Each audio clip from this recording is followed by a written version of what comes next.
Hi అండి, నమస్తే. నేను సారంగ్ పాని. ఇది నేను రాజమౌళి నుండి తీసుకొచ్చిన. ఇది వియత్నాం పనస అంటారా, లేకపోతే అది తైవాన్ పనస, ఏదో పేరు చెప్పిండండి. నాకు కొంచెం క్లారిటీ అయితే గుర్తుకు లేదు. ఇది మీరు చూసినట్టయితే ఈ చెట్టు మాత్రం నేను పెట్టి ఇప్పటికీ ఒక 8 నెలలు దాటుతుందండి. నేను తీసుకొచ్చిన తర్వాత పర్లేదు, బాగానే పికప్ అయితే బాగానే ఉంది.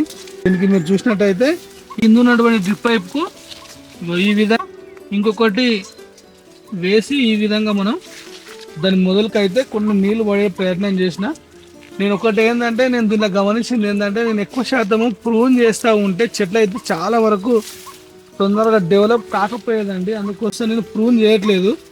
మనం ఫస్ట్ చెట్టు బలంగా తయారైందంటే ఆటోమేటిక్గా మనం కింది కొమ్మలు తీసేసిందంటే అది పికప్ అవుతుంది. ఫస్ట్ చెట్టు బలంగా అయ్యేదాకా మాత్రము కొమ్మలు తీసేయద్దు అనేది నాకు అనుభవపూర్వకంగా తెలుసుకుందండి. ఎప్పుడైనా చిన్న చిన్న వయసు ఉన్నప్పుడు మాత్రం ఊకే మనం కొమ్మలు కట్ చేస్తూ ఉంటే మాత్రం డెవలప్ అనేది చాలా తక్కువ అవుతుంది.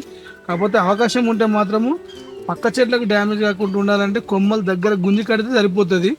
ఇది అసలు ఎటువంటి సపోర్ట్ లేకుండానే నిలబడ్డా. చూడండి, మీరు గమనిస్తే చూడండి,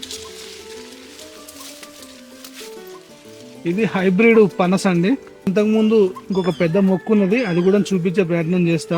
ఇది 2 పనస మొక్క అండి.